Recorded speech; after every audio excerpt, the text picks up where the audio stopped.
Czy wiesz, że największym przeciwnikiem twojego sukcesu nie jest świat zewnętrzny, ale coś, co żyje w twoim umyśle?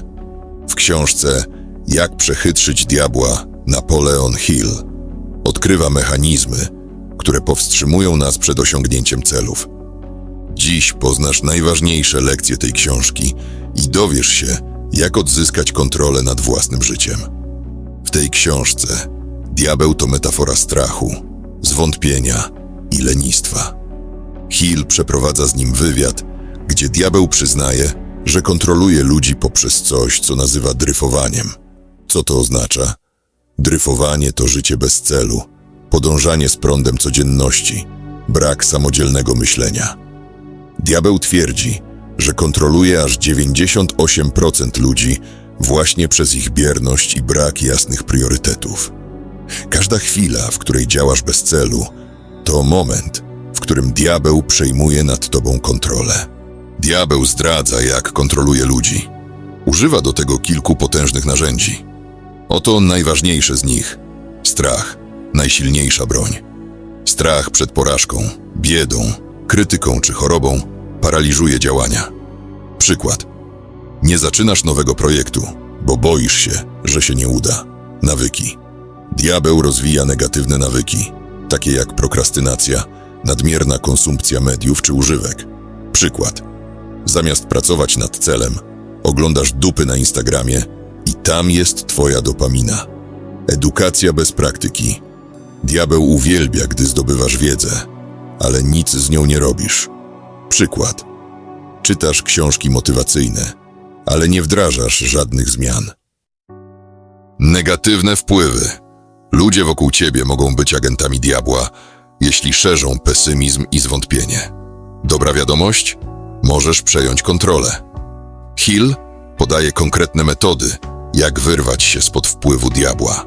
Określ jasny cel. Największa obrona przed dryfowaniem. Cel powinien być konkretny, mierzalny i mieć deadline. Przykład. Zamiast chcę być zdrowy, ustal. Schudnę 5 kg w 3 miesiące poprzez regularne ćwiczenia i zdrową dietę. Kieruj swoim umysłem. Codzienna dyscyplina myśli. Medytacja, afirmacje, pozytywne nawyki. Przykład. Każdego ranka zapisuj 3 rzeczy, które chcesz osiągnąć tego dnia. Odrzucaj strach. Strach istnieje tylko w umyśle.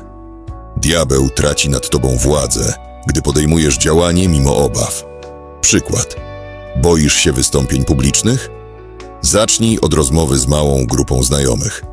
Samodzielne myślenie. Nie akceptuj bezrefleksyjnie opinii innych. Krytycznie analizuj informacje. Pozytywne nawyki. Hill zaleca rozwijanie nawyków wzmacniających samodyscyplinę, takich jak poranna rutyna, regularna aktywność fizyczna i codzienne zdobywanie nowej wiedzy. Podobne koncepcje pojawiają się w innych książkach, takich jak Obudź w sobie olbrzyma Tony'ego Robbinsa czy 7 nawyków skutecznego działania Stephena R. Coveya. Robbins podkreśla znaczenie przejęcia kontroli nad własnym stanem emocjonalnym i codziennych decyzji. Według niego dryfowanie to efekt braku świadomego zarządzania swoimi przekonaniami i emocjami. Covey z kolei wskazuje na proaktywność jako klucz do przerwania dryfu. Proaktywna osoba działa zgodnie ze swoimi wartościami, zamiast reagować na okoliczności. Jego pierwsza zasada – bądź proaktywny – mówi jasno: to ty masz kontrolę nad swoimi wyborami. W książce Mindset Carol Dweck znajdziemy koncepcję nastawienia na rozwój, która również przeciwdziała dryfowaniu. Osoby z nastawieniem na rozwój wierzą, że ich umiejętności mogą się rozwijać dzięki wysiłkowi i nauce, co mobilizuje do działania zamiast dryfowania w stagnacji. Kontrowersje wokół dryfowania pojawiają się także w książce The War of Art Stephena Pressfielda. Autor nazywa dryfowanie oporem, wewnętrzną siłą, która sabotuje każdą próbę osiągnięcia celu. Pressfield jest brutalnie szczery.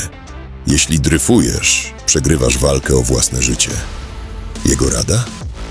Traktuj swoje cele jak codzienną bitwę, którą musisz wygrać niezależnie od nastroju czy okoliczności. Równie mocny przekaz znajdziemy w książce No More Mr. Nice Guy Roberta Glovera. Autor podkreśla, że mężczyzna, który dryfuje, traci szacunek do samego siebie i w oczach innych. Glover radzi, by przestać szukać aprobaty i zacząć działać zgodnie ze swoimi pragnieniami, a nie oczekiwaniami otoczenia. Innym przykładem jest Can't Hurt Me Davida Gogginsa. Goggins, były żołnierz Navy SEAL, pokazuje, że dryfowanie to oznaka słabości psychicznej. Jego metoda?